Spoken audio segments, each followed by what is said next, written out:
Well, welcome to the Off the Cuff podcast. I'm Sean Devoy. This is the demonic pinhead. Oh, a grave error and mistake in judgment of two people who happen to be my parents. But in reality, I was actually born in a government lab in a clone factory of theirs. Exactly. So, I mean, it's pretty obvious. I mean, there's probably at least like 17 mug shots from across the country over the last 20 years of just this, and you swear it's me, and it's not.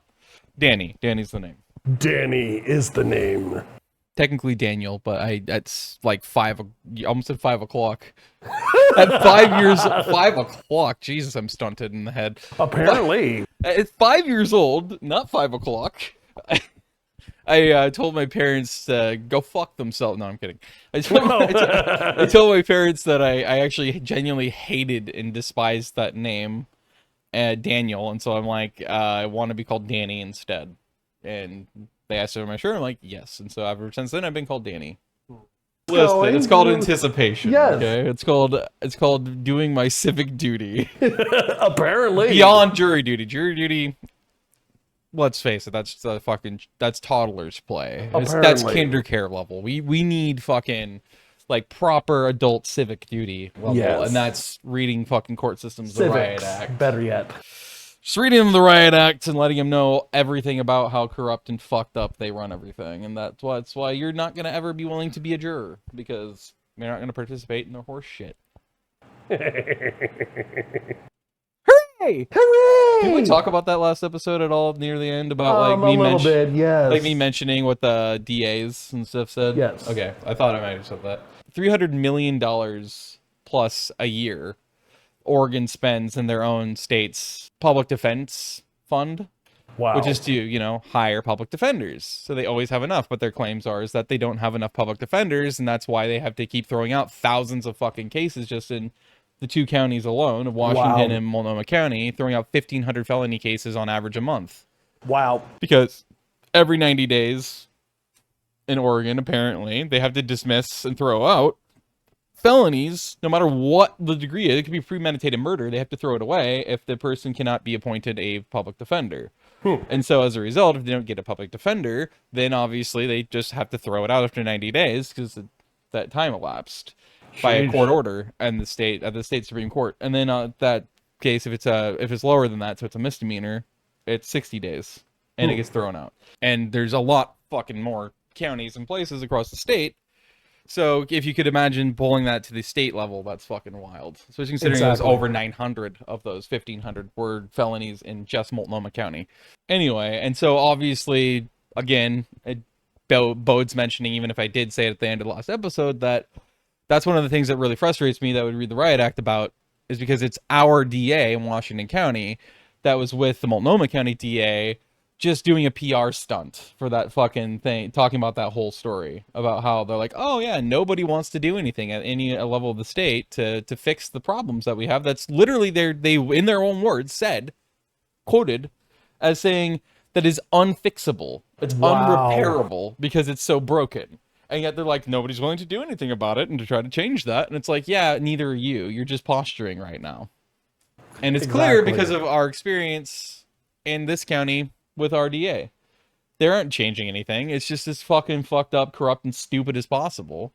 That's why if I did mention it last episode, did we talk about like my experience with the fucking first time I was on jury duty for the special trial? If I find out in editing I did, this is kind of annoying because then it's like, this is redundant. I mean, I guess it doesn't matter because if somebody didn't watch all of last episode, they might see it now, but yeah, for exemplary purposes. And so this is also part of the Riot Act. I'd read them because 2 years ago when I was that was part of the whole jury selection process for a special trial, which is for premeditated murder, which I'm pretty sure that case turned out that they officially gave me the final verdict that obviously it was clearly premeditated murder. Because, there was multiple witnesses. There's not just multiple people who knew him and the victim. So Austin and then Levi Pierce was the victim's name. And this motherfucker is sitting at the defense table, a completely free man, dressed like anyone else would be in everyday clothing, no shackles, no chains, no handcuffs, and no police presence, zero security. This is a premeditated murder guy who's sitting in for his own jury selection process, which is highly illegal at the federal level, let alone at the state and county levels and municipal levels itself, for fucking obvious reasons. And he's just sitting there like the rest of us potential jurors are. Just in your normal fucking clothes, just sitting at the fucking table in the middle of the courtroom. No chains, no shackles, no cuffs, Just no there. jumpsuit, no police presence. Just the usual 2 cops that sit at the main entrance and exit The for the public. bailiffs. Yeah, that's it. Like, nothing different, even though it's for premeditated murder. And then, in comparison, you have... Yeah, I guess I did talk about this, because I think I vaguely remember talking about it last episode, where my experience with my mom and being assaulted. Because she had her arm, on November 16th of last year, just outside her apartment complex, she got her arm broken clean through by a woman who is homeless and technically was tweaking, so on meth. Yeah, see, I remember describing. Yeah, I remember that too. Defines as. So yeah, and I'm still going to talk about it because it's warranted, I suppose. No pun intended. Because criminal stuff. Warranted. Ha ha ha ha ha ha. Shall I bring up a song from them in the process? Just The to Police. really, no warrant. Yeah, I don't know. Anyway, you're supposed to call the. Hold on. You're supposed to call the DA's office, but specifically the victim's advocate office, to advocate for yourself as a victim. Yeah. Ironically, they're not calling you, you're calling them. So that you can not just, say, get the record of your assault or whatever else you experienced as a victim of a crime, and this, the record of how it's developing and everything, right? Mm-hmm. But you also have to do it so that you can get your resources or whatever, maybe get financial help because of, compensation, basically. And then apparently you also have to do that in Washington County. I don't know if it's true across the state, where you have to do that in order to have them then mandate, which you don't know this, they don't tell you this, but you have to call the DA's office specifically. So get like the assistant DA or the DA himself. Yeah. You have to call them and get them on the line so you can get them to fucking put a mandate to the judge on the trial of your assailant to allow you as a victim to have your day in court. That I recall, yeah. So you have to go way out of your way as a victim, potentially traumatized, potentially in shock and everything else. So you're not operating correctly anyway. And you're already traumatized. Now you're supposed to traumatize yourself more by pushing through that to then do what the DA's office and the victim advocate of them should be fucking doing for you.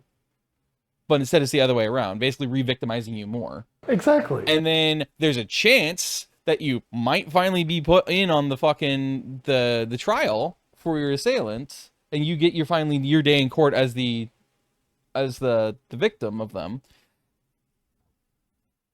But that chance is so fucking low, apparently, that you never get actually called in or, allowed to be in part of that court trial at all as a victim. But apparently, if you're Austin and you fucking premeditated murdered your fucking supposed best friend, who's your roommate, in the middle of fucking busy evening rush hour, you get to be a free man and you get to have a free sit-in on that fucking trial. Wow. And your jury selection process for your own fucking trial to convict you. To determine if you're guilty or not. And then, furthermore, if you're a victim, or if you're an assailant in a crime of any kind, apparently whether it's premeditated murder, which is the worst kind of murder you can do outside of serial killing, you have the problem of having, where it's going to be lower level, like assault with intent to cause great bodily harm, and thus that did cause great bodily harm, like with my mom and her assailant. And you, as a victim, you won't even get your day in court, but they will constantly be there. Even though they have a shortage of public defenders. Somehow this homeless, drugged out of her mind, and mentally ill woman, the full trifecta, just can get a rap sheet along as Long Island, keep escalating it and getting worse and worse, closer and closer to murder and other fucking problems. And she can just constantly have her public defender pull her in somehow. Every fucking trial. And also they just let her walk and do constant catch and releases despite the fact that she's a known bail jumper and she's known to avoid court. Because she's skipped court so many fucking times. It's ridiculous. So you put that into perspective, that's a part of the Riot Act I need to fucking read to make emphasize. Because especially for any other potential jurors there, or anybody else who's going through the courthouse at that point, because I'll be fucking animated. Like, I know I'm gonna be hyper emphatic, so I'm gonna be very fucking loud. And I'm naturally louder at my normal quiet inside voice volume than the average person by a long shot, to where sometimes people complain I hurt their ears. So now imagine me escalated at 11. Like, that's what I'm gonna be like potentially tomorrow.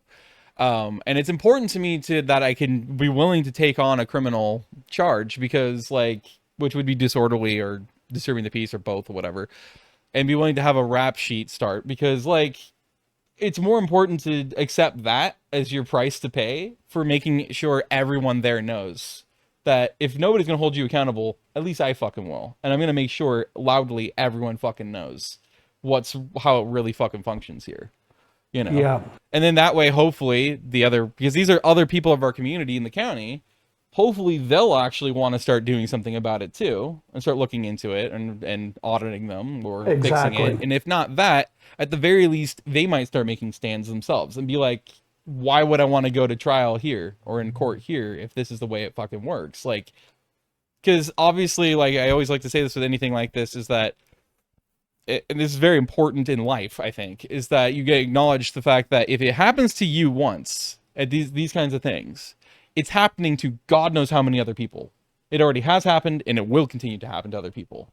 Yep. Because you're not going to ever be the first. You're going to be a one in a long line of these people that are going to keep going a sequence, basically, a cycle. And so if it's happened to you, it's happening to a lot of other people. And that's like another reason why I want to read the Riot Act, and I'm going to, because it's just like, fuck this, you know. And obviously it would definitely get me kicked out, and I obviously would not be rejected as a juror, and that's great too, because then it's benefits everyone around me, it benefits myself, it benefits my community, but it also benefits me in two different ways. I don't even have to do fucking jury duty. They might put a fucking note down for the state to recognize, like, yeah, maybe don't involve this person ever again, or yeah, if their name drawn, just throw it away and throw it away. Get somebody else, because this is ridiculous, right? Because obviously it's part of the jury selection process. You know, that's why they ask you, like, you know, depending on what the trial's about, they'll give you certain legal texts, and they'll ask you as a potential juror, they're like, can you uphold this? And then if you have questions, you can ask it. Like, if you want to, basically you're cross-examining the prosecutor and the defense attorneys for the letter of the law, and judges sometimes. And then because you're trying to figure out the letter of the law and how it really works and why it is supposedly the way it is, they say you have to rule, and then why you have concerns with it. And then they ask you, the final question is always, every time is the point, is asking you as a potential juror, can you and will you uphold this letter of the law, to the letter of the law, uphold this text, you know, the way that you have to rule here. Even if you don't like it. And so I would, if I got that far as well, which I doubt I will, but if they somehow just let it happen, they don't try to charge me, and then they let me go through, it'll be interesting, because then I'll do that like I did last time, except this time I'm going to fucking have an emphatic no. But I'm also going to actually ask them for clarity on, like, if we ever say no, whether it's a special jury trial, you know, potential special jury that we be a part of, a grand jury, or obviously in this case a petit, so a civil or a trial jury, is it actually like a criminal offense to say no? Is it just that you fearmonger against that because you don't want people to technically know their rights fully, because you want to scare them into submission to do their civic duty? Or can I say no, and you'll just automatically cut me off and tell me to go home, because then I'm not eligible to be a juror, because I will not uphold that letter of the law, right? And I think that's what the latter is what it actually is. They make it sound like you get a criminal offense. I don't think you do. I think it's just like, if you say no to any of them, they send you home, because, like, okay, well then obviously you're a bad juror. Like, you can't uphold to the letter of this law, therefore you would make a bad juror, which you would. So then at that point, you know, honestly, see what I'm saying? Man, I mean, here's a question. Every single time basically I get selected for jury duty, and that's been 3 occasions in my life, actually. And I already am getting my second one now. Exactly 2 years later. Well, basically, the fact is that each and every time I get selected, I tell them, no, I'm not going to do it, because of the fact that I'm disabled. Apparently I'm disabled. Look at that shit. I fucking I just shouldn't drink and I just baptized myself instead. Yeah, you did. You yourself. I may look like I am a fucking retard at the moment, and I probably You have am. a drinking problem. I may be inebriated But on life. whenever I do that, Inebriated they on always get rid of me actually. Well, have yours just been normal jury trials? Or sorry, I don't trials? know. I mean, basically they reject me flat out right then and there Oh, for disability or for you saying no? for my disability, Really? Yes. What is your disability again? epilepsy. Why would that be something they turn you down for? That doesn't I don't know, inhibit man, your but- ability to fucking be a juror. I don't know, I mean, man. it's kind of cool. It's a good get out of jail free card in a way. Well, but, no like, kidding. That's kind of frustrating from the outside for some people who don't have fucking epilepsy. Yeah. But also, the one of the other things that I have taken full advantage of is the fact that what was it called? My reasoning process. Essentially, when I was in high school, my reasoning process was actually showed that I had an 80 IQ. Essentially, Even though you actually have a way higher IQ now, exactly. supposedly. But then that's because when you were in, whether you were in high school, whatever age you were when you were a lot younger, so technically it's still a kid. That's going to be vastly different also because Mensa has redone the intelligence quotient Exactly. tests and criteria relentlessly. So you actually might have, if you took a more modernized test, say even from like 2016, but back then you might have all this like afterward, if they presented that one as a second option to follow up, they might find you have like 116 IQ instead. And that Well, no one, shit. right? Like, it kind of proves the bunkness of the IQ test, but yeah, anyway, so like that's the main thing I want to write about that. So that's as you prompt, right? Well, no Fuck it, shit. whatever. Which is kind of cathartic for me to be able to get it off that way without being so animated, like I know I'd be tomorrow probably. Although I might shock myself and somehow not be super animated. Yeah, I guess I could go into like a topic of like identifying. I don't know what you call it, because it's not necessarily a mood or like a feeling, but you know how there's sternness, being stern, Yeah. and then there's being adamant, and then there's being, over the top or whatever. Yeah. Those are different things technically, but they're like different Exactly. levels or whatever. Yeah. I've never been able to figure out or understand the difference between being adamant and stern. Or, reading the Riot Act and being stern. Well, no Because, kidding. like, sternness is supposedly supposed to be a lot calmer, slower, more articulate, and quiet. Yes. Like, not so emphatic, but yet somehow it still holds the same level of intensity and weight, where people understand, like, you're being stern. Like, it's very clear. People might step back into line or whatever. But, like, how do you really identify, or how do you even become stern if that's really different than how I usually am, which is just much more animated and, like, emphatic in the way that I'm, like, very impassioned about things. Like, Well, dude, impassioned, that's another one. well, Like, I mean, what is the difference between impassioned, say, and stern? Well, Like, man, you I know? mean, basically, that's one of the defining moments that I've seen when it comes to a person as a human being. Basically, that's one of those things that basically I believe that tells you as towards whether or not you're a certain individual, essentially. You're talking about the whole moral compass thing. The whole moral Yeah. compass thing, exactly. Because obviously, the more honey badger-esque you're gonna be, or Exactly. stern or whatever, and the more tougher your spine is or whatever. And Exactly. that you're Exactly. because you're the kind of person who makes an adamant stand of like this. Well, will not stand. Exactly. This is not, and I'm not gonna let this just go unattended. Or Exactly. uncalled. Yeah. So that's understandable. I mean, Get back in your the fact is, I mean, those are testing moments that tell you as towards who you are as an adult, essentially. Right. So ultimately, yeah. Or as a person, just in general, I say as a person. Yeah, as a person, essentially. The fact is that one of those things, I've literally had a lot of those moments when I was, 20 years old, and even up until my 30s. And basically, I found that basically blew up at a person or whatever, Yeah. even though I thought I was going to.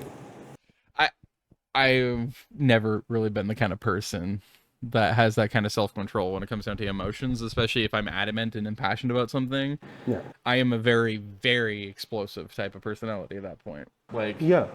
especially something that someone is doing that I feel is very, like, ethically or morally Wrong. wrong is bugs me. It's going to set me off. Yeah. It's a literal trigger point. It's like pulling the pin out of a Yeah. frag grenade. It's like I'm Well, no going to shit. fucking let off, you know? Yeah. And that's what I like. I've been for years. I've been trying to go through with my therapist. Is like I do not have. If I reach that moment, it's usually like that, right? It's not a build. It's usually somebody says or does something stupid that just does Sets it. you off. And it's like you want me to somehow in that moment recognize it and then pull myself back, take a deep breath, and be like, you know what? Does this benefit me in the conversation at hand or whatever? And it's like, fuck you. Like, I don't have that ability, motherfucker. Exactly. And I don't want to really necessarily develop it because it seems fucking stupid and unreasonable. Exactly. It actually seems genuinely irrational to me. Exactly. You know, and usually, not always because of trauma, because sometimes it is literally because, like, there's a moral or ethical standard that you have, right? Yeah. Where your heart and your mind is guiding you to be like, you need to fucking snip at the, you nip it at the bud, right? You Yeah, need to, nip you need it to at fucking, the butt. Yeah. You need to take a big fucking honking bite out of this piece of shit, you know, and be like, nah. No. You need to make them bleed sometimes, in a way. Exactly. You know? Like, You need to make the not out of motherfucker bleed. not out of malicious intent, but out of making them really viscerally aware that they're fucking up. You know, exactly. that they're going down territory they should not be going down. Exactly. You know? Or at least that won't be accepted by you or whoever else might be around you, yeah. Well, dude, I mean, I understand that. It's kind of also, another way you can describe it is martyristic, because it is kind of like being a martyr for your morals or ethics, but yeah. Well, dude, you're right. It's actually, in my perspective, I sort of call it honor and shame, man. Yeah. That's where me and him, one other place we actually very much differ or stand kind of half opposed, at least, because he's very into the old world kind of mindset of, like, you know, there's various places that have honor systems and some have shame and some that have what are all the like the main 5 again? Honor, I'm not remembering right now. Yeah. But basically it's supposed to be like a main 5 or 6, and like different places in the world throughout history have had different ones. Usually it's a combination of 2. Exactly. But like obviously Asia, especially Southeast Asia, has always been a very honor shame system. Exactly. I actually find that to be royally fucked up on so many levels, and even I would argue it's kind of morally and ethically fucked up and wrong too. But obviously me and him just definitely don't agree on that, because he takes that. It's actually funny too, because we actually, that's one of the ways we do agree. I run, at least foundationally, we agree on a lot of things when it comes down to morals and ethics. Exactly. We just don't agree at all about how to go about it. Like his worldview is very much that way, and mine is just like, nah. Exactly. Absolutely not. It needs to be highly adaptive and all encompassing of every difference and everything. Because, well, exactly those differences actually including between those cultures, because in those timelines and stuff, because like it differentiates people across cultures and across nationalities and everything else. So you have to be willing to accept all these other ones, you know. Well, no kidding. It's like the opposite or the reverse of assimilation. It's like reverse assimilation. You're actually trying to instead go the opposite direction, instead of being like, you have to be like us and have our values and ethics. It's like, well, no, you can have your own, but you know, there's a certain baseline that you still follow collectively. So it's like, you can do that. You can have your own system as long as at the core of it, the foundation, we all kind of can agree on one baseline, you know. Exactly. Otherwise, we're gonna have problems, because that's just innate to how humans work. Well, no shit. Yeah. Like at certain points, you can't. There's not always a point you can compromise. At certain points, it goes too far one way, and then it's like now it's clashing, and it's like, yeah, you have to do something about that. Yeah, my worldview when it comes to honor and shame is very classically Jewish in this regard.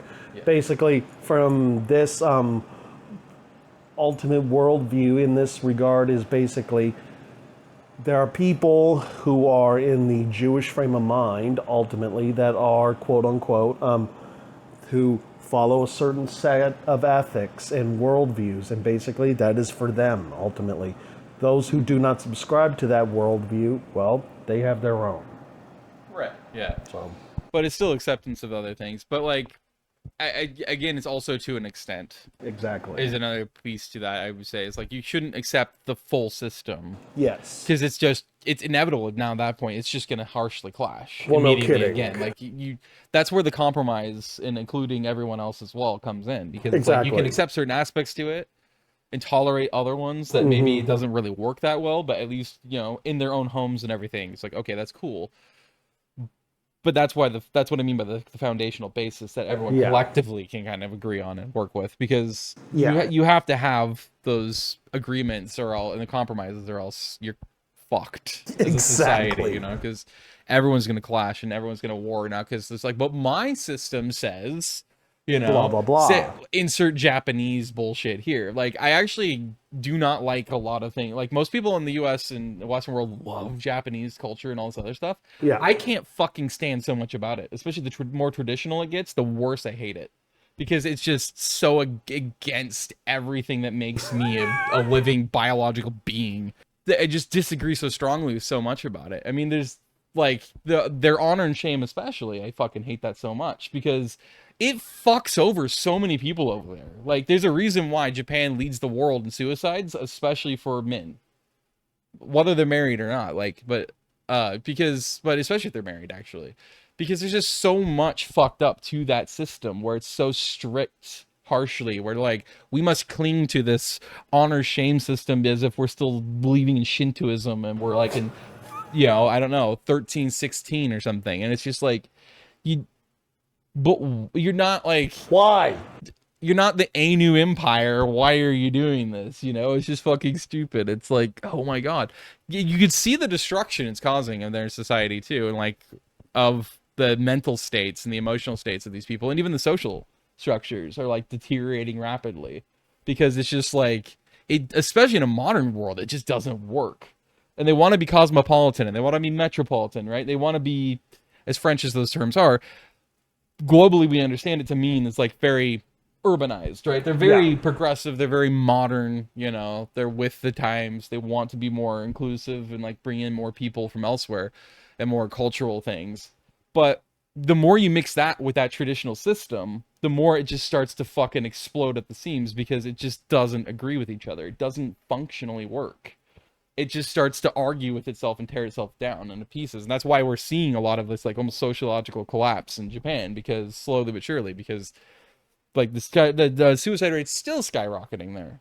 Like, I mean, it's not just, you know, China during the pandemic, but Japan kind of was the world leader and still is, where in Tokyo or wherever else that they have these big skyscrapers, Kobe or something, they have these like, especially men again, who will literally in the middle of the workday decide to open their fucking windows on the like 46th floor and just walk out, because they're just like done with everything. And it's like, and even because that culture also extends to their work life, you know, and it's just like, there's so like, if you really went all in on that, that could be a whole like set of episodes. You could just like dive into the details of their society and like why that clash is so negative.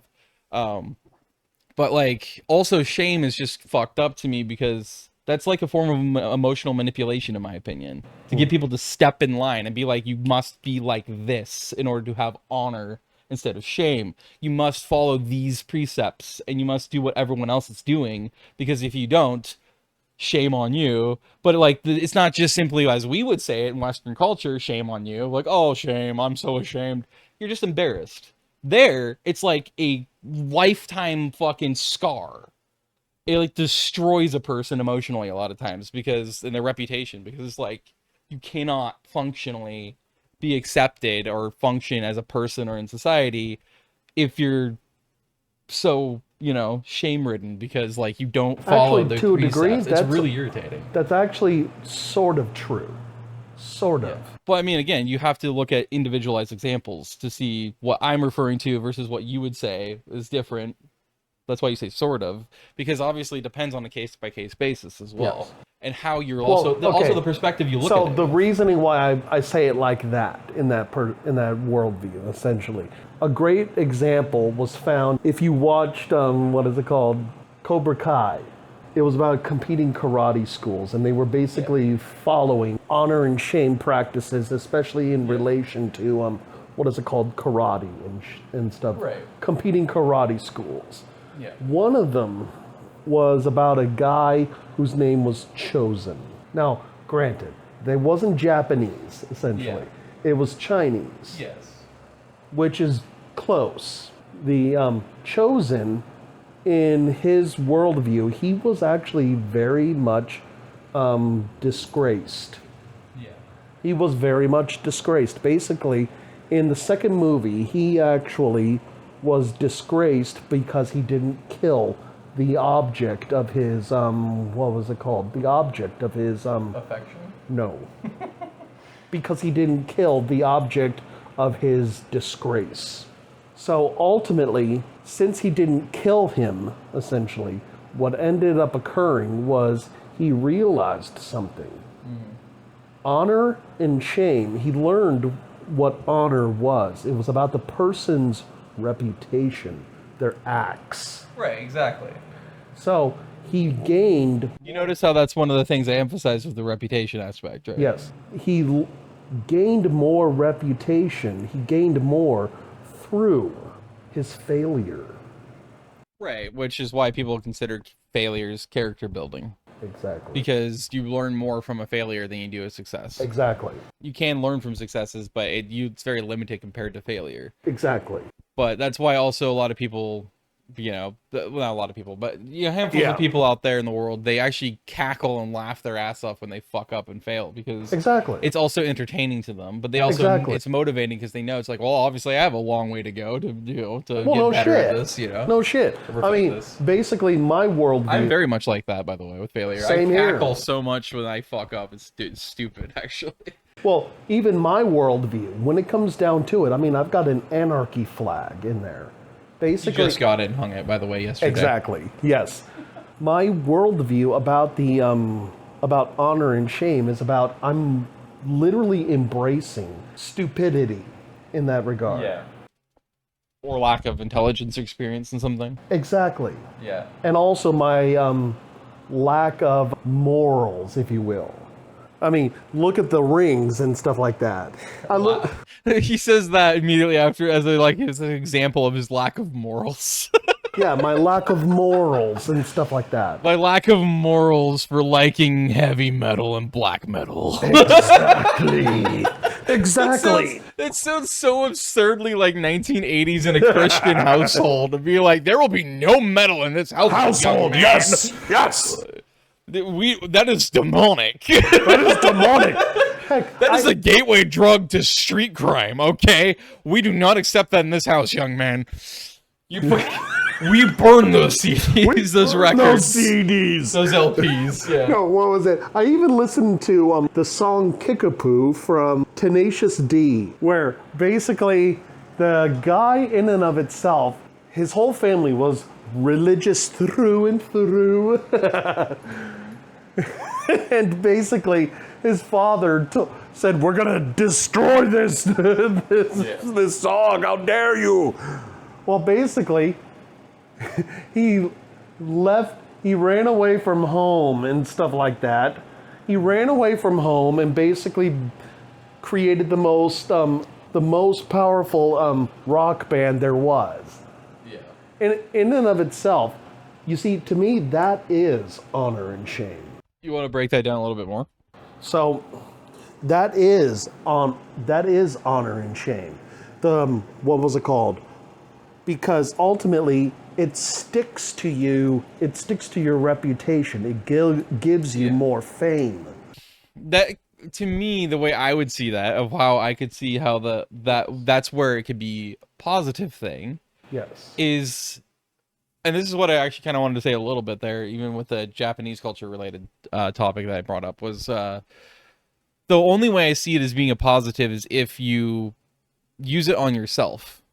So instead of outward, it's inward. So in that case, instead of giving a fuck about what the rest of society thinks about your honor or shame level or whatever, right? Like, it's not about your image, therefore, that you project out or that you're known for, your reputation out in the world. It's with your reputation and your honor within yourself. Exactly. And your shame within yourself. So, like, in other words, but that's just life at that point to me. Exactly. It's not even really That's an honor life. shame system. It's just how to me, naturally it would work. Because Exactly. then it's natural emotions at that point rather than like this societal construct that's like, well, no shit. you must follow these precepts because if you don't, you're shame on you and your family. Or Exactly. something. Or you could pull a Mulan. Shame on you, shame on your mother, shame on your cow. Shame on your cow. Both is good.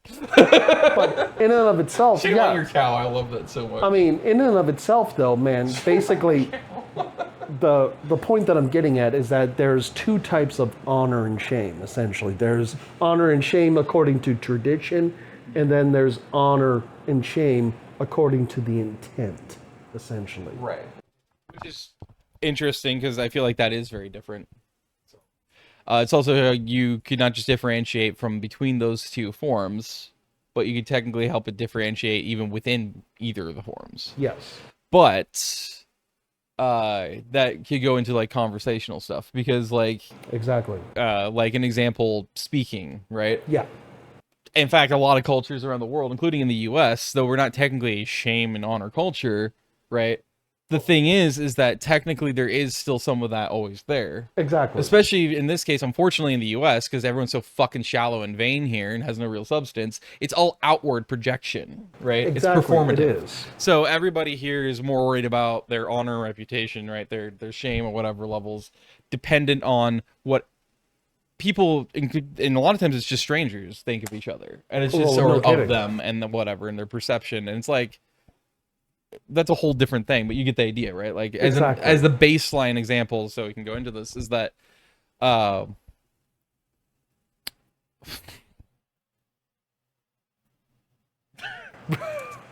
okay, what honor and shame I was referring it to with the US. I sidetracked myself by bringing that context up. Well, basically, it's the what was it called? The reputation or image base. Right. Well, that's what I just did because that's what I'm saying. It derailed me and sidetracked my train of thought because I brought that up for context, and then that was enough to just distract my brain's track. So, no idea, man. Dude.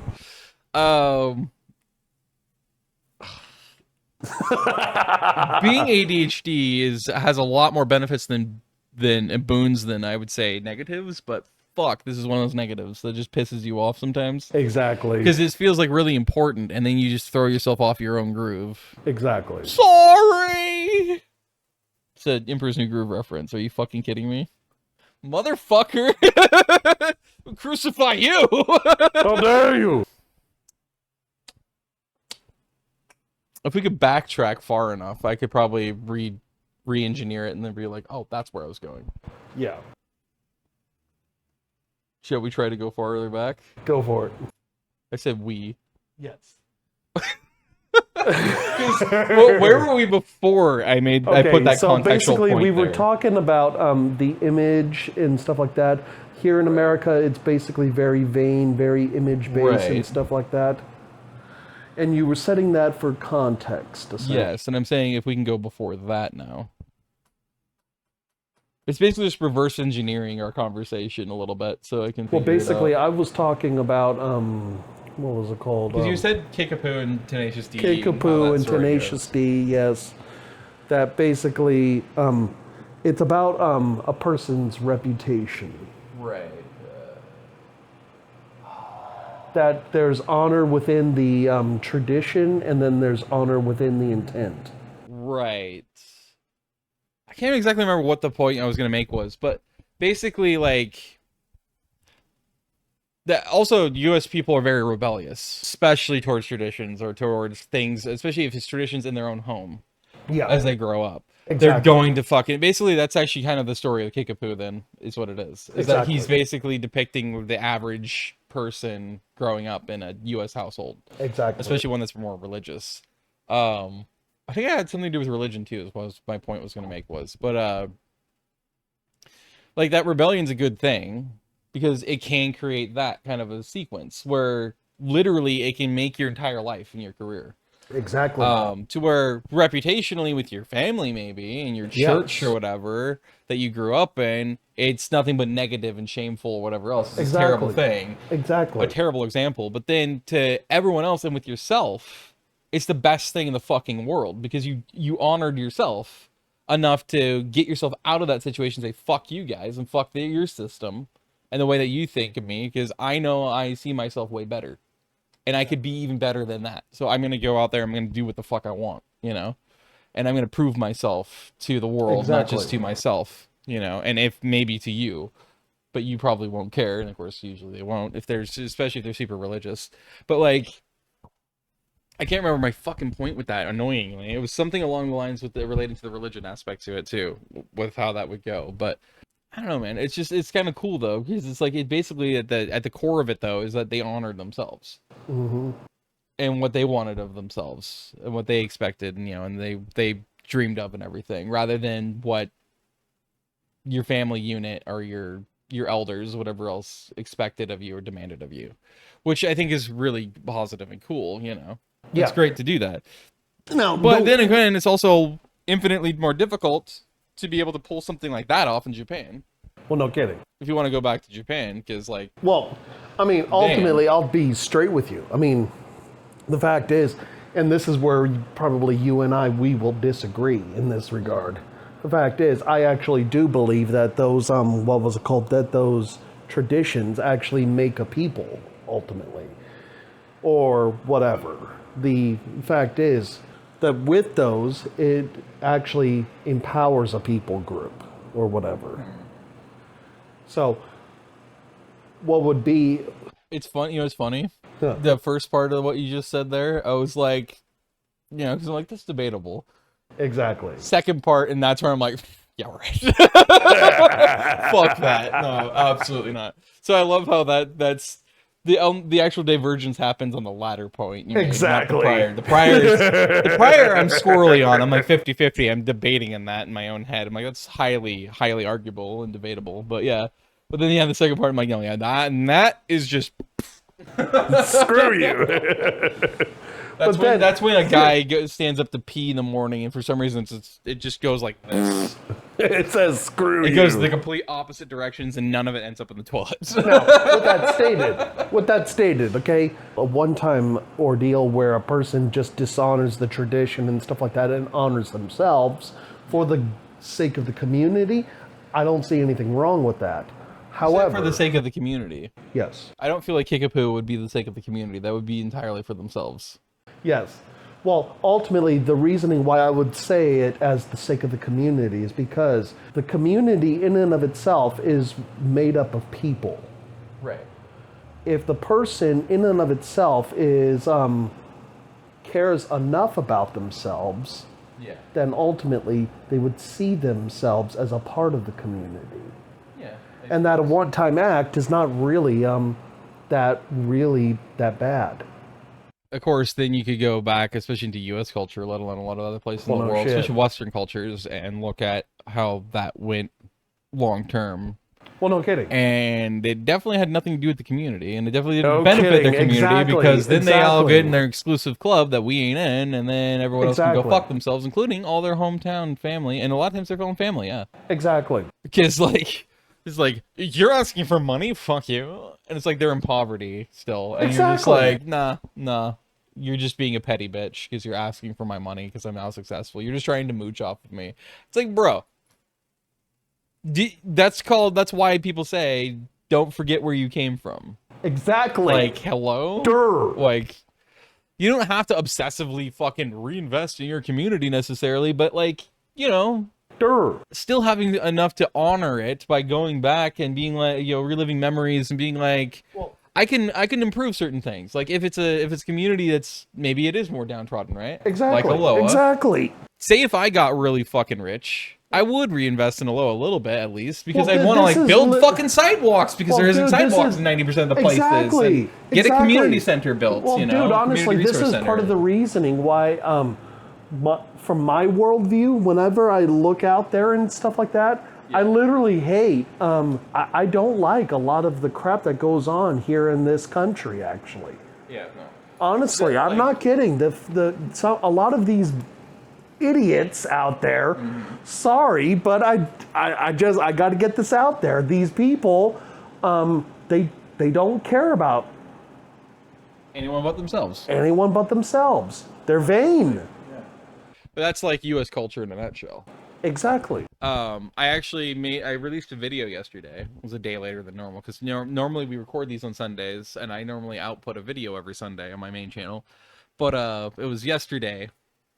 This is Tuesday recording this, but yesterday and Monday, I actually output a video that was me reacting to and breaking down fucking AOC, Alexandria Ocasio-Cortez's first time on the world stage, and I was losing my mind with how brain dead every one of her statements were. But at the end of that video, I made the statements that I emphasized it because I've said it off and on throughout my adult life. But it only gets more and more increasingly true, unfortunately, and emphatically true as time goes on. But this country, the average person here, all the way up to the highest level, highest ranked people, in the society, they're all so arrogantly ignorant. People, I've always said this for my entire adult life, and I really sincerely believe it, just by observing the whole world. If you go by a country-by-country basis, the United States has by far the most arrogant, egotistical, and incredibly stupid, brain-dead, and ignorant people on the face of this earth. Yeah, no kidding! And what they do is like AOC did on the world stage, they're so arrogantly, confidently wrong in everything they say. They swear they're right, but and they won't hear otherwise. But they are genuinely, only makes them more fucking brain dead.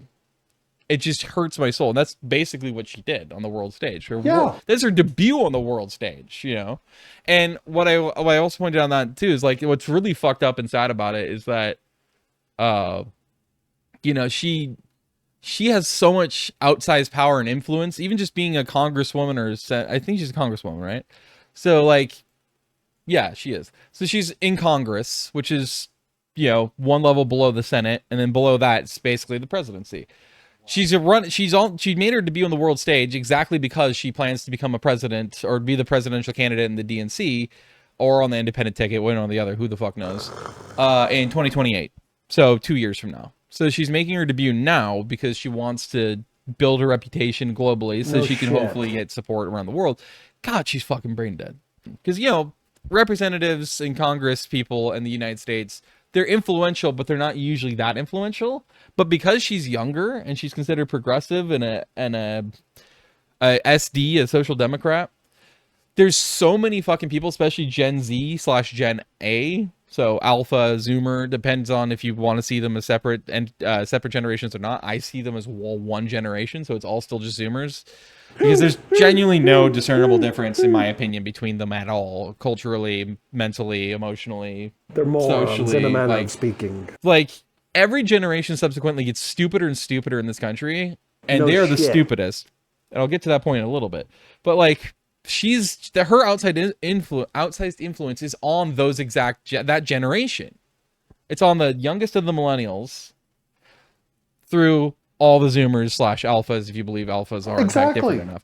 She has so much influence over them, and so now she's going on the world stage. She might become a president, God forbid. She might get bought into office by the puppet masters, as a good little puppet. But she's a stark raving fucking idiot. She's a brain dead moron. And she's so confidently doing that on the world stage. And it's just so now it's setting that example for these people. So now there's even bigger outsized influence. Now she's on the global stage to do a presidential campaign in 2 years. Think about the outsized impact even more than now she's now going to have on that generation.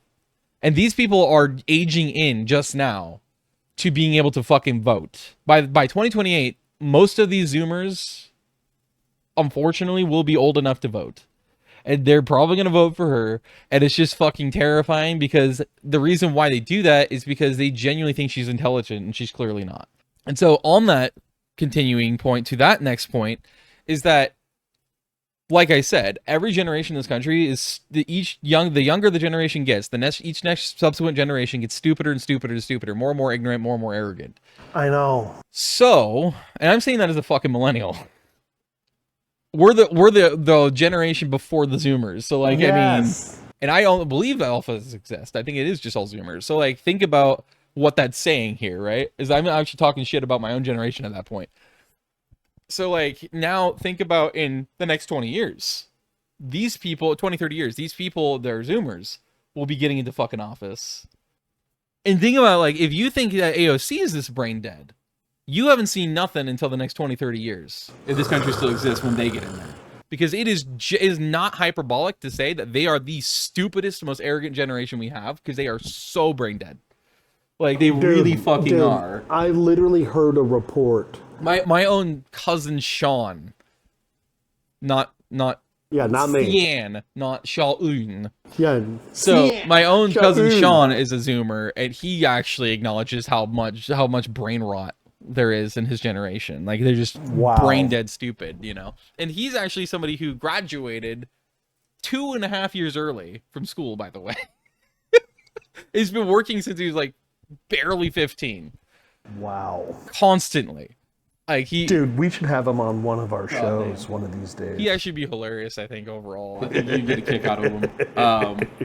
But yeah, so like, you know, just think about that, and it's just fucking unbelievable to think about and to fathom if like this is where we're headed. And that's even if the US exists by then. I'm hoping it doesn't. But then what the fuck that means is terrifying too, because the rest of the world's powers are going to try to come in and claim the land instead. And the citizens here, even if we try to form our own nations together, we're not going to have the ability necessarily to do anything to influence or stop that, is the worst part. They'll just fucking suppress us, you know what I mean? Like any country does when they invade. So like, it is a terrifying prospect. And again, because of how stupid people are here, they're just going to repeat the same fucking systems and errors that we're suffering through now, you know, and have forever. Man. And it's super annoying. Like, that's why this is actually an interesting topic to talk about too, because like Cascadia, right, as a not just as bioregion, but as a potential country, has been talked about off and on now for the last like 20, 30 years. I say 30 years, probably about my lifespan, is where it ramped up and started getting talked about a lot. And it's off and on again, picks up pace recently, the last like 10 years. But if you actually get into genuine debates and conversations with people from here in Cascadia about forming Cascadia, or seceding to form Cascadia, or if the country collapses and we form Cascadia, right? You so often find yourself in a shit position where everybody's just repeating, like saying, it was like, yeah, but also what about the presidency? Who's going to assume the presidency? Who's going to be, you know, make of a Senate or Congress or like whatever, you know, how are you going to run, you know, the currency has to be like, the currency's gone now because that country is gone. So what do we do? It's like, that's not forming a new country. Sure. You're just shrinking the United States at that point. It would just collapse. Like, if you're truly forming a new country, it's called rebuilding it from fucking scratch. Sure. You learn from the country that you were just in's mistakes that collapsed in on itself. You learn from that mistake. You learn from your own mistakes as voters and everything else in that system. You learn from history around the world and their fucking mistakes. And then you build it from there at a community level, you know, a common level, a communist level, so that everybody comes together to commune, to then decide what they need, what they don't need, what they want, what they don't want, you know, and then slowly form the governmental system and everything else. And then that way you eventually are building up an actual new country. But you form your new currencies. You don't even have to have a fucking fiat currency. You could literally just fucking have a barter economy. Yeah, you wouldn't necessarily be able to make that work with fucking the rest of the world, which is bad for resources, you know, because... Honestly, the fact is... But, like, I'm going to be... At least internal trade, it would be perfect. The thing that drives me bonkers is I've got a buddy who I've conversed with. He actually believes that all fiat currencies are actually going to go by the wayside. I actually believe the same. I do too, yeah. My ultimate belief is that I literally would praise the day. I would praise the day that we go back to a gold weight-based system. I would like it to just be a barter again. Even though it's tribal, that's a good thing. Because no kidding. Everyone determines their own, you know, values for what anybody else in their community can trade to them by way of what they need most and or what they want most. And then so that's literally a basic barter system. Is everybody it's self-sustaining is what it is. It's self-sustaining economy, but it's also self-sustaining individual level as well. Exactly. That's the beauty. Like, that's actually another ironic thing, is that people think that you can't have I want to say communistic, but you know what I mean? Like, in other words, you can't be collective. You can't have collectivism and individualism at the same time. But I've said this for years. If you really think about it at its basis, collectivism comes from individualism. Yeah. Without true intensive individualism and pride in that, you're not going to get true true collectivism or communism. You just can't do it because, like, that's like think about the bartering economy, exactly. Right? That proves it. That's individualist. It's collective yet individualized or individualistic at the exact same time, because you're whatever you have to give. It could even be a skill. Yeah. So like if your neighbor, like say your neighbor is really fucking good at making blankets and quilts and stuff like that, and you really need blankets because one of yours is worn out or something, you can go to them and say, hey, I have this skill, and I heard you want, say, I don't know, a full fence line built. Exactly. And you also want your roof fixed. Exactly. I have those skills. So would that be a fair trade to you if you give me, make me, like, say, 4 blankets of this form, and then in return, I'm going to fix your roof and I'll build you your fence. Exactly. Like, there's just as an example, because there's an infinite amount of examples in that no way, kidding. especially with the skill set, Well, even more... animal husbandry. Yes. Right? Somebody raises fucking goats and pigs, and somebody wants to raise pigs and goats. They can already literally make that trade, especially if that person's good at animal husbandry. They can trade some of their time and their skills in animal husbandry to take care of those animals and improve their health. And then now in return, they get some babies of those animals. All right. So I'm going to tell you something right here, too. This literally ties into the whole ordeal of what I was talking to you about 1 or 2 episodes ago. That basically the Torah in and of itself has inheritance portions and stuff like that. Dude, why a property tax? Because the government can never have enough. More. Yes. Silver spoon in hand, baby. Yeah, give me some Fogarty led CCR, baby. Exactly. They're the gimmies. I know, fortunate son. But Jiminy I ain't no politician, son. Yeah, neither am I. Silver spoon in hand, baby. Yep.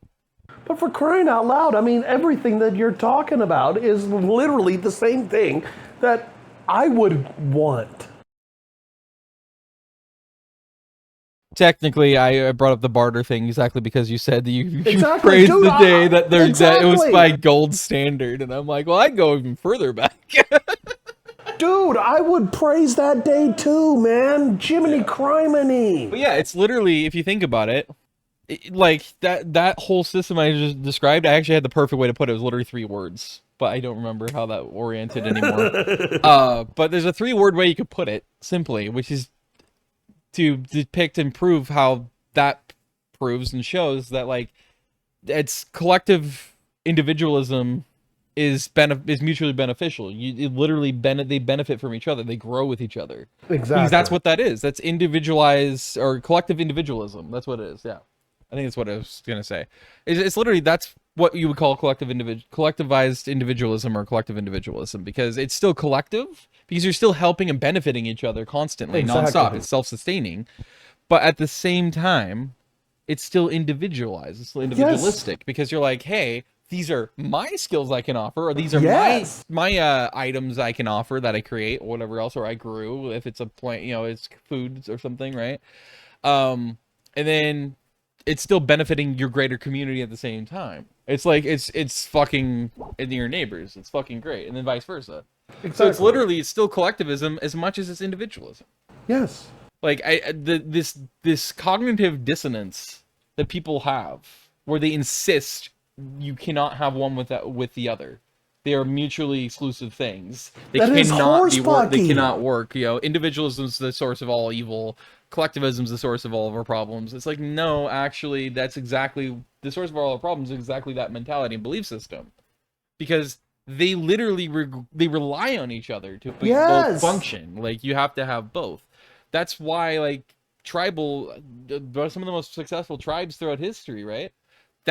They emphasize that. That's their whole thing. They don't know any better, in fact. Like, that's just the way it's always been. And they're so successful exactly because of the fact that they literally are constantly supporting each other while still being individualistic. So it's just this like incredibly awesome fucking balance that it strikes, because you're also celebrating each other's differences, whatever they might be, and that's collectively doing so, not just individually. So like you're literally, it's still a collective thing, because that's how you build a community. That's how you build a sense of place and a sense of pride in each other and yourselves as a true community, as a town, as a commune, whatever the heck it is. Because like we all have differences and they're fucking awesome, and we all benefit from sharing those differences with each other. You know, it's a self-sustaining cycle too.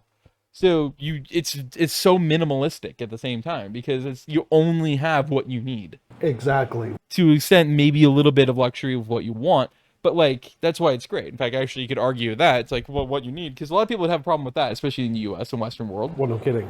They're like, well, why do you want a minimalist? Why do you only want what you need? Then like, what about luxury? Like that's why you need a currency, so that then you can go on vacation or whatever. And it's like, here's the problem with that, is that like that's why people shit on Cuba all the time.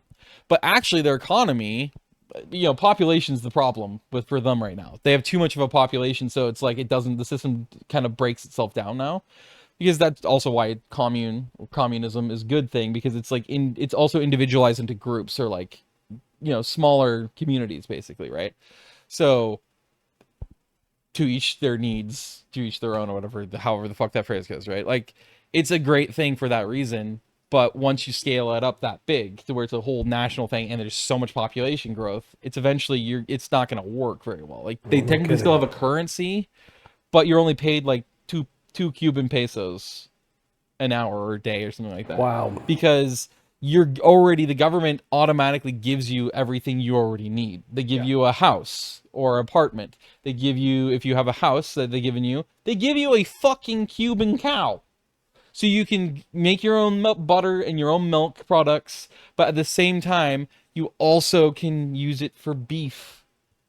If you decide that you want beef, you can kill your cow, butcher your cow, you know, if it gets too old or whatever. Now you have meat, so it's still sustainable, right?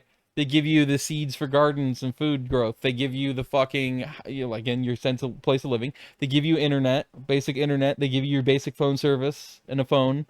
They give you a car for transportation. Like they give you everything you literally need. All your utilities are already given to you. Literally, you have everything in a job. You have everything you fucking could possibly need to live.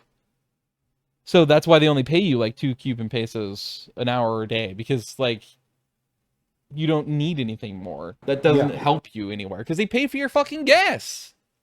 And you fill up your car again. Like it's literally it's a certain form of communistic society and governments, you know. And it's like that's why it's at a certain level, it's really cool, the system they have there.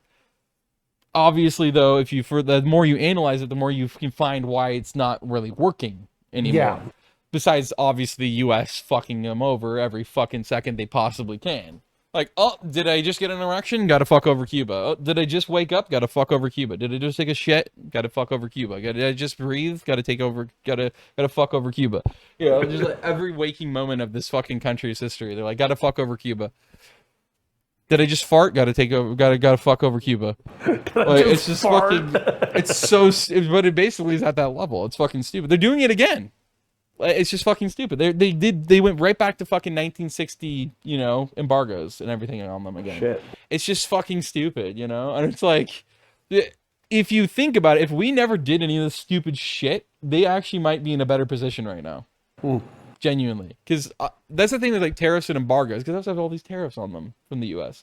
But like, that's the thing with tariffs and embargoes, especially tariffs, why they're so fucking fucked up and bad, is they always say, oh, it's because we're gonna, you know, it's to stick it to the man towards that country's government, right? It's like, oh, it's gonna hurt them or whatever. It's gonna make them think twice.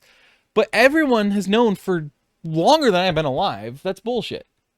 Because the only thing it does is it fucks over the people and the citizens of that country. They're the only ones who suffer from tariffs. Nobody else suffers from. That's why we're suffering from our own tariffs on other countries. That's why our prices fucking get inflated, besides market manipulation. You know? Because, like, They fucking can, you know? It's just fucking stupid. It's like, well, fuck you too, I guess, you know? It's so fucking stupid, you know? I don't know, it's dumb. Gas prices in Oregon have gone way back up again all of a sudden in the last few weeks. Dude. And note, I want to mention this because though this happened during the pandemic, there's a reason why this time this is also very fucking George W. Bush era. This is very 2000, 2001. Is we have the highest and the largest military presence and buildup we've ever had on the border with Iran since the Gulf War, the last Gulf War. So since like 1998. We've never had so many troops there right now. They've deployed so many fucking troops and munitions and weapons and vehicles and everything else right to their border. Shit. So and what does that do? It's going to make your gas price skyrocket through the fucking roof, because that's why it happened during the Gulf Wars. That's why it happened during the fucking Iraq War, because Iraq, technically, I always called it Iraq-Iran War because it was also against Iran still. People forget that. It wasn't just Afghanistan and Iraq, it was Iran. Iran was a target too. But it's just like, and ironically, that was over oil. Again. So like, and in market manipulation with that oil, actually. A monopolization from the United States. Go fucking figure. But anyway, it's a story as old as fucking time. But, so like, that makes me think that that's why the gas prices are skyrocketing again. I mean, we're paying like nearly, if you don't get discounts, you're paying an average of like $4.50 a gallon right now in Oregon for regular gas. It's just fucking stupid. So like, we're about to go back up rapidly, probably towards like $6 a gallon for regular. Oh. And I'm gonna fucking scream because like people like myself who are struggling economically are gonna get the shaft. Like, we have to drive to a lot of places, you know? Several months ago. We're just screwed. But like, at the same time, the concerning thing is, right, because of that correlation, and the price suddenly skyrocketing around the same time that they do the build up, what does that suggest? It's 2001/1998 all over again. They're gonna fucking probably invade Iran and do a full-scale war again. It's fucking stupid. What was it? About a couple of months ago, I was watching an episode. The guy was talking about, what was it called? Grocery prices. Dude. And all over the United States, basically, people are paying through the nose to go to Walmart, for crying out loud. That's always been the case. Dude, I don't know what the hell it is, man, but for crying out loud, whenever I go to Walmart or whatever, whenever I order the groceries online and shit, it isn't hit the same here. Well, I do want to say this about Walmart, is that the reason why I've never touched Walmart for food ever is exactly because it's always been so fucking expensive. Like, genuinely, people rave about Walmart, like, oh, it's so cheap compared to, you know, Safeway or to Kroger or wherever the fuck your stores are where you're at, because they're all conglomerates at this point. But, you know, like, so our Kroger is Fred Meyer, an example. That's why I said that. Especially if you've been in, like, a New Seasons or something. You know, price that where they absolutely price gouge you to hell and back just for the name, right? The brand. And then you go into a fucking Walmart. You realize the prices between those two stores are minimal difference. They're actually minimal. It fucking sucks. Dude. And I'm like, why do people think that Walmart's so cheap? Like, you can go get the app for fucking Safeway Albertsons and just go to a fucking Safeway Albertsons. You'll actually be paying about as much as you pay at a Winco. And Winco's famously cheap. Not me. I mean, I've actually noticed the difference. I've noticed the difference. I've never noticed. The only difference I noticed is that Walmart's wildly more expensive. What was it called? Every time. I mean, I go to Walmart. Well, basically, I order... For clothes, Walmart's okay. Well, basically, I get Walmart, what is it called, groceries, at least once a week. Yeah. And I get at least 26, 22 items. But they're usually pretty small items, I've noticed. No. They're usually at least a pound of meat or 2 pounds or so on and so forth. Which is small, in my mind, but... Especially considering it's every week. Well, I'm usually paying at least, what was it called? $80, sometimes 70. Yeah. When it comes to, what was it called? Other places, when I was getting them delivered, I was paying at least 100. Oh, yeah, but you're also talking about delivery again. Yeah. I guess now that I think about it, again, I'm in the minority because I always go to a store to shop. I hate getting things shipped. Ironically, I actually every time I think about the old days, when I was a little kid, so turn Y2K era, right? I always think about how everything was still a big box store and how much I loved that experience. Yeah. And how it's like now it's just like sterile and corporate. It's just too straightforward, and I'm like, this fucking sucks. I want to go into a store and just be kind of in awe and be like, I want to explore this place, I want to explore. That died like 2005, and we haven't had that since. So also psychologically, I'm very much in a tiny minority of people because most people don't want big box stores anymore, and I love big box stores. It's such a fun experience. I feel like a kid in a candy store. I just get to fucking zip around and, look at everything. It's like kind of cool. Which is actually the original point of a big box store, by the way. Is because they wanted you to be like that explorer, like happy, excited mindset of like, oh, look at all the selection. I'm gonna go explore and like look at everything. It's like that's the point, because then you're more likely to buy something. Exactly. At least theoretically, like most people are. I never bought anything more. My parents didn't buy anything more when we went through a whole store, but it was cool to like think, imagine in your head like, what if we had the money to do this, or like, what if we had the money to do that? It's kind of cool, it's like it's fun, But I still go into the physical stores to shop every time. Well, no kidding. Because I want to make sure I'm getting what I want to get, and I'm also getting the best quality one I can get versus whatever the fuck your store person picks. Yeah. Without you present, Which they're probably incentivized to get rid of their oldest things first, and that includes like with produce probably. Ooh. So, like if it's a little starting to deteriorate, they're gonna give you that first. I'm sure if it's dirtier or has the blemishes, they're gonna do that too. Which blemishes are fine, and dirtiness is fine, but like with produce at least. But it's just like. Fuck. But yeah, delivery, because you also have the delivery fees and you have the membership fee and all that stupid stuff. Like, whereas, so it does make it a lot more expensive. So that experience between you and me is very different for that reason. But like, if you just went into, that's why I was saying I went into Walmart's or went into a New Seasons or went into a Safeway or a Fred Meyer, like you can actually see physically in person the actual real differences between everything, and pricing, and it's like it's very different. Yeah, maybe you're right on that one. You don't have the gratuities or the other, the processing fees and the shipping fees and the membership fees and everything else. If you just pay, in store, it's not that bad. And like, technically, it's changing now. Because they're realizing they have digital fucking price tags that look like the paper price tags. So it's actually manipulation psychologically, because they're making you think it's a normal tag and it's not. It's digital.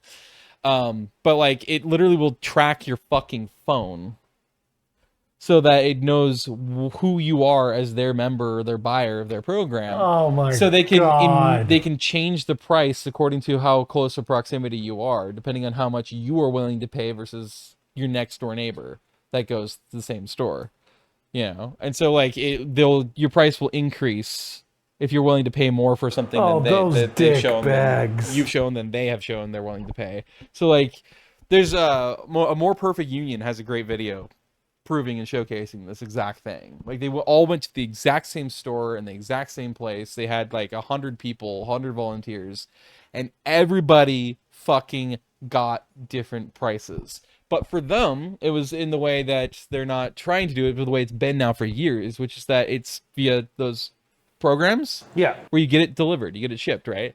That's a membership program that you're paying for. Huh. But because it's also via your phone, they track you on that. And they track the prices you're paying and have paid, so they know the maximum price they're able to increase a price tag to. So what you're seeing on your Walmart app, if I got it, will probably have different pricing than yours. What I would have different pricing because they don't have any data on me yet as a consumer. But of course, technically, they're also sharing all these big corporations, conglomerates, shopping. Even though the competitors, they're sharing each other's data because it's actually a third-party, data processor and store. So as a result, they all share it, and then they all have your data from each other. So they actually skills can see how much manipulation and pricing they can do on you to make you pay the maximum possible price for their profit. So like it was stratified by an average of like $5.50 per each individual item that these people paid. Like it's just fucking insane. Like how much they're willing to price gouge you just via tracking. It's fucking stupid. It's predictable, but it's stupid as fuck.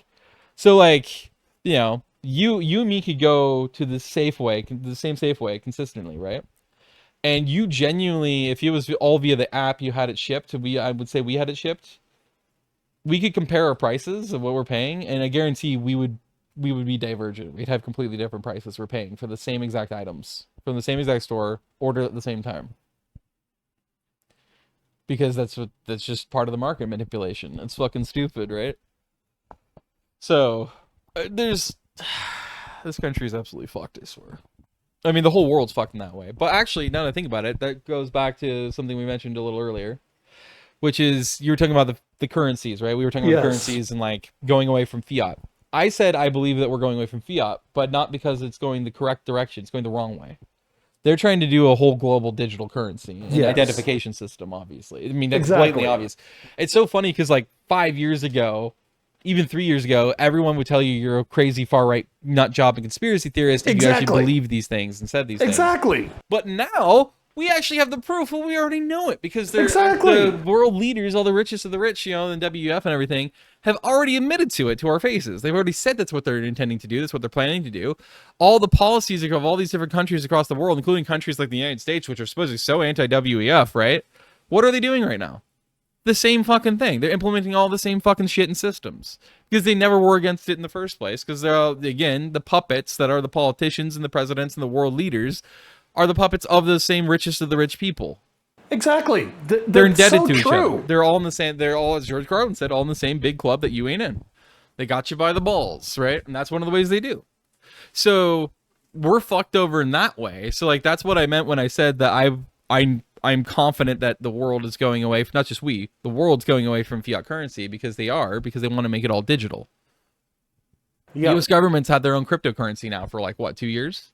It's fucking stupid. So and that's just another way, by the way, to fucking track you and manipulate, you know, your budget and your prices and social credit scores and crap. Social credit scores, track your health, which poses a benefit. We all know why that's a bad thing. It's the most advanced biometrics you can have, which biometrics are not good. They are bad. They are bad. Because if they have to store those on servers. They say they don't. They have to, because otherwise they'd have to constantly get your biometrics every fucking second. Exactly. To make sure you're actually you.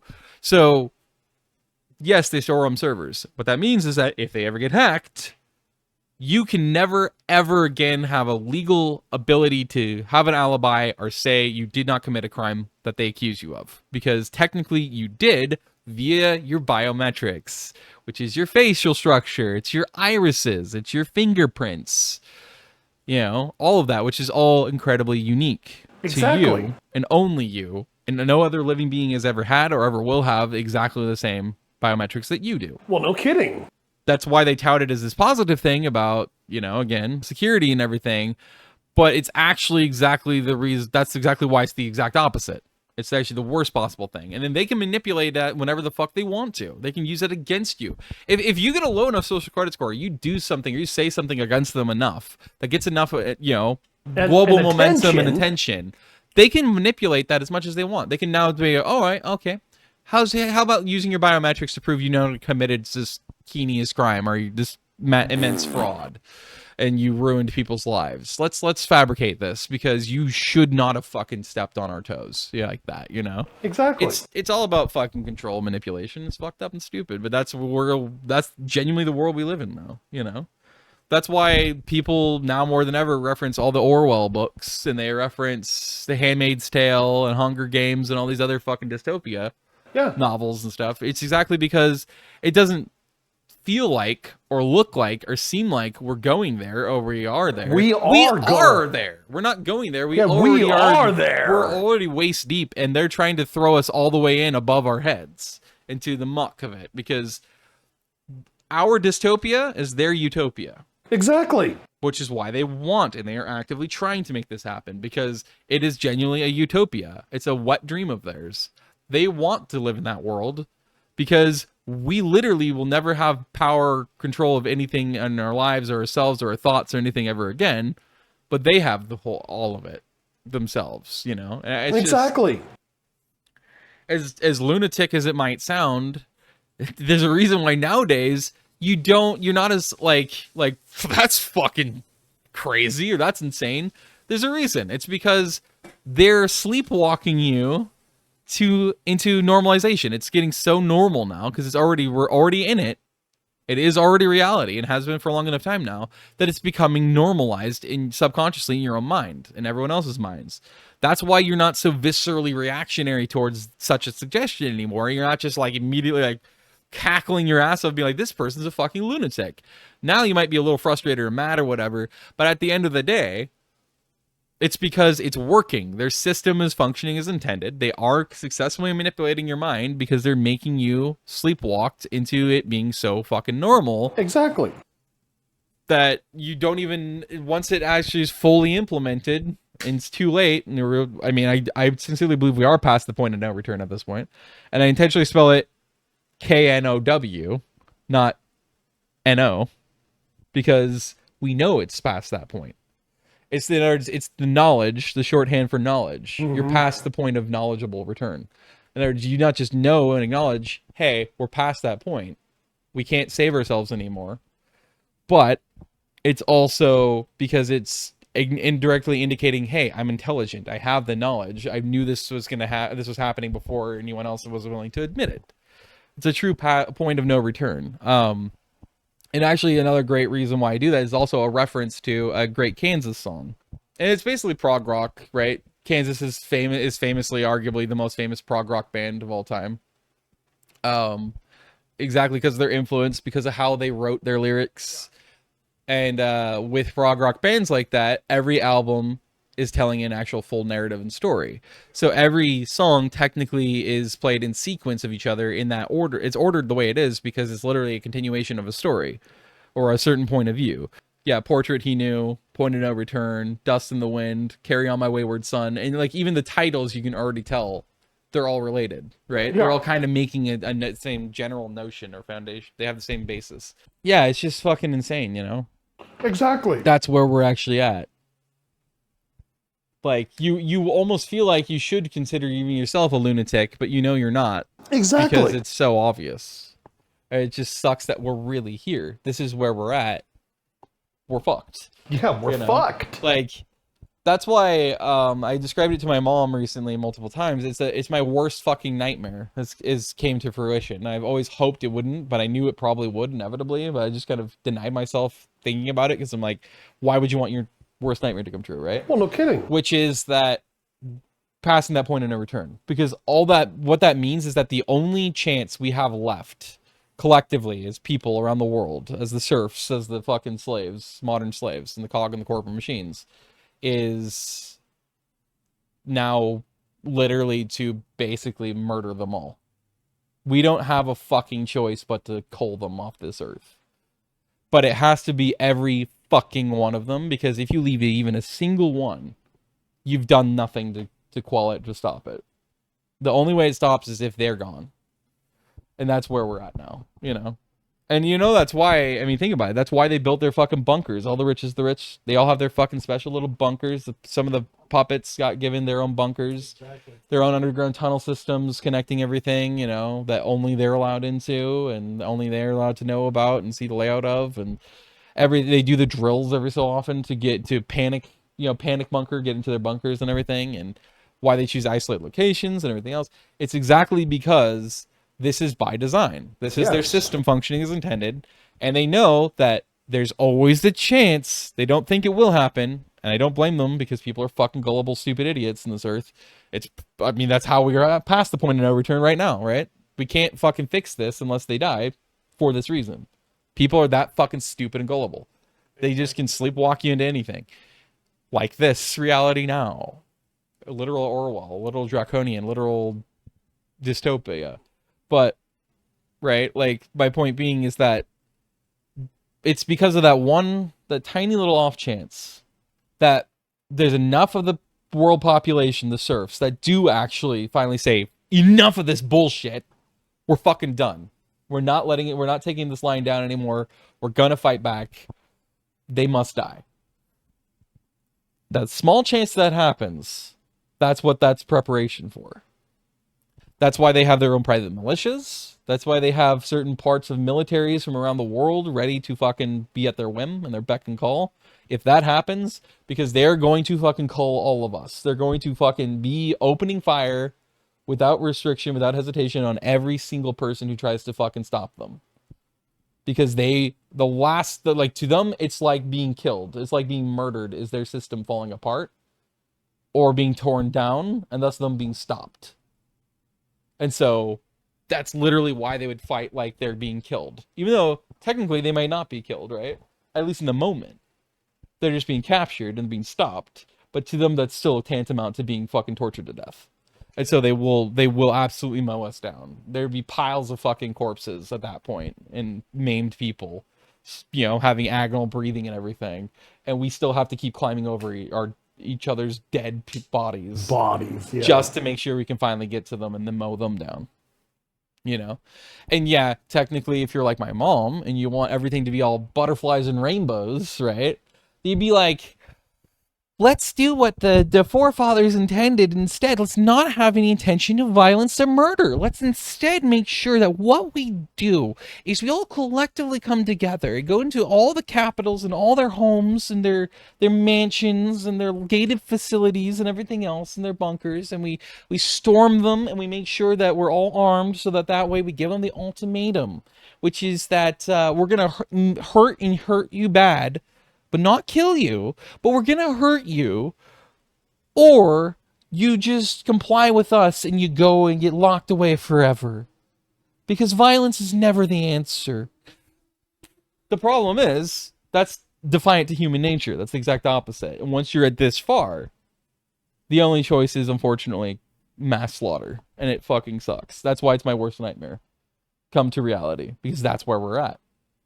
I really sincerely believe that. That's the only way we're going to fucking stop utter hell and dystopia from happening to where we're permanently fucked is if they get cold. But we have to all come together globally around the world to do that. And we have to be willing to be cold ourselves in the process and mowed down in the process of getting to them to make sure they're dispatched. Another reason why it's actually my worst nightmare is because I understand human nature fully. So what do you think that goes towards? Yeah, in 30, 40 years after that happens, if we cull every single one of them, the vacuum's just going to be refilled again, and we're going to be right back to where we are now. Yeah, no guaranteed, kidding. because humans are fucking idiots. They're arrogant, ignorant parasites that are only there to self-aggrandize and self-fulfill themselves. Exactly. And it's just infuriating. But you can tell you want to be like, we should probably end the episode here. I think we should end it on a more positive note if possible. Exactly. I mean, yes, that's a great bookend. That actually feels like a great, perfect conclusion. Yes. A great, perfect, natural conclusion, but I don't want to necessarily end on that. Well, of course, yeah, I don't want to end it there. I'm not a butterflies and rainbows guy if you can't fucking tell, but at the same time, neither am I. I'd still rather not end on such a brutalistic, martyristic dark end. Fact is that when it comes down to it, I just had a thought about but at least we got a bunch of snow finally in the Cascades and on the Coast Range. Yay! And they just end it. Finn. That's literally positive though, because we just have not had snowfall or snowpack, so it's good we finally got a feet of it in the Cascades, and then we got actually like a handful of inches, on like 6 inches in the Cascades or Coast Range somewhere. We actually had some ice on last Wednesday. Here. Really? I didn't notice that. Oh yeah, Mom didn't say anything about it either, and she goes out all ungodly hours of the night, including like 4 a.m. Well, dude, it wasn't. It was during the day. I mean, I was literally over there at Buffalo, and it was icy. Interesting.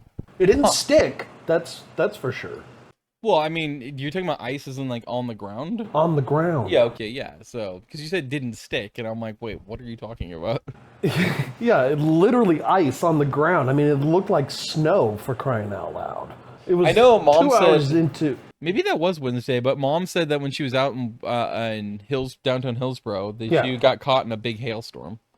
But it was like, tiny little pieces of hail, so it literally looked like snow, but it was hail. Yeah. So, like, when I say ice on the ground, I meant, like, in other words, like, black ice, or, like, you could literally see ice, and it's just melted water, or, frozen water on the ground. Like, the rain froze, basically. That's what I was thinking of when I asked ground. Not, oh, did it accumulate? Like, oh, it landed on the ground. It was probably there was half ice on an the inch or ground. something. Okay, it yeah. was very small. Okay, so he wasn't talking about actual ice that I think of. He's talking about form of precipitation, probably. A form of precipitation that probably froze. sleet Yeah. or grapple, I assume. Yeah. And basically, yeah, it melted when it touched the ground and stuff. So it was like slush when I head home. Okay, yeah, so that was probably just the hail that Mom was talking about, but Yeah, that no yours kidding. sounded like it was more probably sleet. Actually, I didn't actually intend to end on that because that's just random as fuck. Instead, Well, no I mean, shit. that fits the title, but now I still want to end on something actually positive. Well, go for it. I don't know what to think. I don't have anything in my mind for that though. I was hoping you would think of something. Well, dude, I mean, the fact is that the world is in shit right Yes, now, the world and is in therefore there shit isn't right anything positive. How dare you?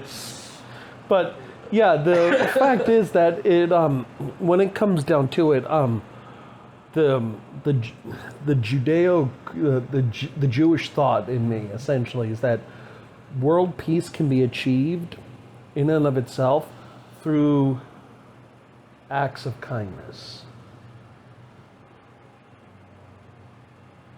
Yeah, but that's like everyone saying it's like love trumps anger. Love always triumphs over anger. Now you see that evil will always triumph, because good is dumb. Yes. Nah, I don't agree with that. At least not with humans. Humans are not incapable of that. In a roundabout my way, I opinion. actually agree with you. I wish I could say I believed it, that it was possible, but I don't. In that 'cause- sense,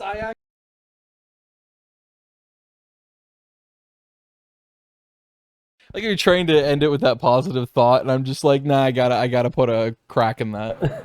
I gotta debate this. well, let Me me and my analytical mind. let me preface it, okay? I just have a chisel and hammer. Yes, I got to get a chisel and hammer. Let me put some cracks in the facade real quick. Get a jackhammer, put a hole in the foundation. Well, okay, because honestly, the fact is, Jewish thought in that regard is that human nature is freaking human nature. People are stupid, and you're right, parasites and fucking idiots. Yep. And that is absolutely true. Especially when it comes to these rich assholes. 100%, yeah. When it comes down to when I'm saying the world peace can be achieved through acts of kindness. Yeah. In a perfect world, quote unquote. Yeah, exactly. In a perfect freaking world. There's the fucking problem. That's what we call nowhere utopia. Yeah, nowhere utopia. Yep. In my imagination. Yeah, in a perfect world, that would be the case. Ultimately, though, we know that people are ignorant pricks. Yeah, very arrogant, unfortunately. Yeah. So that also is not positive. We might not be able to find a negative ion in this entire conversation, huh? Doubt it. Because negativity is positivity, and positivity is negativity and energy. That's why it's negative ions. Well, no kidding. Makes no sense, but sure. Yeah, it just makes no I sense. swear that whoever came up with that was intentionally trying to fuck with people. Absolutely. Like, I don't even think they were themselves were dyslexic. I think they just wanted to genuinely fuck with people and just piss certain people off. Like, they literally probably had like a competitor in science in their field. No pun intended, field of science. And their electromagnetic field of science. And they're like, I'm gonna piss them off, you know? Because I discovered this first. I'm gonna get the credit for it. So I'm gonna name it, but I'm gonna name it something that'll piss them off. Really piss them off, but it's gonna stick like static. Listen, I'm trying. There's a lot of energy jokes here to be had, but he'd say my sense of humor is magnetizing. That's why I want to fall asleep right now. Yes. They're trying too hard. But anyway, but yeah, like I feel like that's actually how he named it. That's why he named it that way. That's probably exactly the story behind it, and you know.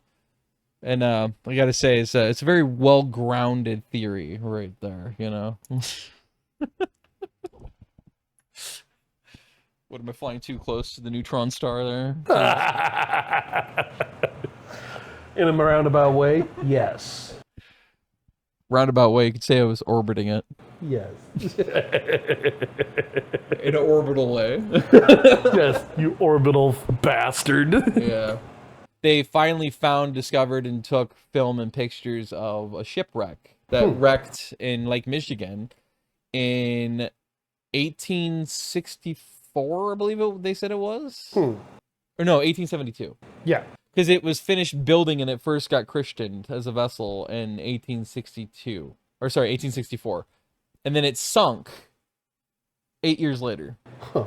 And it was apparently a big luxury passenger steamer. Huh, shit. So it had like these fancy, elaborate chandeliers and a women's club in the back. So the stern of the ship, and it had all this like ornate furniture and all this other stuff. So it was for the rich. Speaking of the rich fucks, it was for them. But it only lasted 8 years before it sunk. You know, and it's actually kind of cool though, just to see this old shipwreck still intact in the bottom of the basically what are effectively miniature oceans. It's actually really fucking cool. But like, think about that. It was also kind of a cool fun fact about that ship is that it was actually also apparently the very first passenger steamer that got built fresh after the Civil War ended. It was the first one built. So like, that's actually kind of crazy, but it still only lasted 8 years because it started to leak. So I just wanted to mention that because, you know, it's, that's one out of tens of thousands of shipwrecks in Lake Michigan alone, let alone in the rest of the Great Lakes. And on top of that, and it's only one of like very few that have been discovered. Huh. But on top of that, I figured it's a great way to, you know, allow you to list off some interesting slanted information about ship works. And you could actually say that it's it'll help you get your ship right. As you dock your cranial vessel to that, you know, pier, and let that information seep into your hull. I worded that way better when I wrote it as a comment at the time on the video I saw. That was just terribly done. terribly said, because I actually added some words to it and I felt sad, but I'm still kind of happy with myself for that one. All the ship references, the ship building stuff references, yeah. Exactly. Now allow me to be very stern about this. You better fucking laugh. I expect a bow. No. Or else to send you off the starboard deck. That one didn't work as a joke, but I wasn't intending it to. I just figured I wanted to say starboard. I never remembered the other side, what that one's called. I remember stern, bow, and starboard, but I never remember the other one for some reason. Port side. That's what it was. Port side. Thank you so much for listening and or watching. Once again, I have been Danny. This has been Shaun. Not just Shaun. Shaun. Yes. Because S-H-A-U-N, because English is fucking stupid. Yes, it's stupid. Anyway, there you go. In fact, I'm technically Danai. Danai, yes. He's the Danai, and I'm Shaun. And this has been Off the Cuff. One of, it turns out, countless attempts at forming an off-the-cuff podcast by so many other people, at least on YouTube, and none of those channels are active, and all of them have been defunct for years. Yes. So, it's our time, baby. Yay!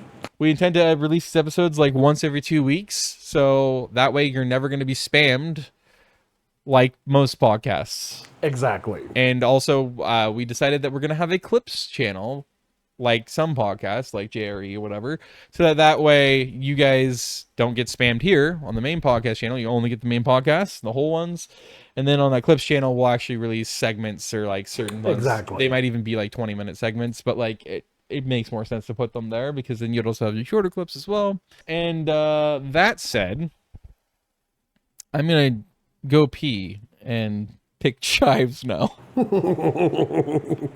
Well, I just realized I when I said I gotta go pee, because I did have to go pee, and I'm like, I'm just gonna insert this here because nobody wants to know. And then I realized, wait a minute, Wait a minute. Inside reference might not ring inside for too much longer, but yeah. It's a reference to my childhood diary / journals that I kept. It was so fucking hilarious because it was a complete antithesis of what I had just fucking wrote, and it was in a run-on sentence. I was like, okay, I'm gonna go pick. I think it was like something about like having basically renal failure and fatty liver disease at like 14, and I'm like, anyway, I'm gonna go pee and pick chives now, with an exclamation mark at the end. And I just thought that is fucking hilarious. Now supplant that to when like my Aunt Vera died, and then just like after I talk about the funeral, just be like, anyway, I'm gonna go pee and pick chives now. Yay! I want that on a t-shirt. I'm gonna make a t-shirt someday, custom t-shirt. I'm gonna fucking just say, anyway, we gotta put something horrible on it. And then just under it in slightly smaller text, I'm gonna say, anyway, you're gonna go pick chives now. His like borderline hysterically stupidly funny. Exactly. It's just contextually, you'd be like, the fuck? And I'm like, what the fuck? Exactly. Look at my brain on a nutshell. On a nutshell. Close enough. It's writing it down the river Styx as we speak. Yes. Yes. Oh man. But yeah, anyway, and I'm gonna have a video on my main channel where I'm gonna read out. It's gonna be a mini series. I'm gonna read out my entries into my journals because I think they're actually kind of. And I just think they're profoundly interesting. I think they're really fucking funny sometimes because of just how absurd that those run-ons are and sometimes like that and all that. So it's very interesting. But anyway. This has been Off the Cuff. Yes, that's the episode. Make sure you subscribe to not be spammed with a actually unique podcast that is not professional. We are not trying to be pretentious or like studious or in a studio or exactly well mixed or anything else. We're just two guys who are friends who have some differences, have a lot of similarities, who like to have a conversation, debates. Exactly. And we decided, what the hell? It's actually great to be able to give our perspectives to you guys as well. And so you guys can also get involved in conversations in the comments below. And wink, wink, nudge. Nudge. Your spleen has now erupted. How I did it a dare little you? too aggressively. And I have no regrets. How dare you? And until next time, thank you so much for listening and watching. Yes. Stay safe out there, or not, it's your choice. And I am going to go get hit by a truck. Go for it. Bye-bye.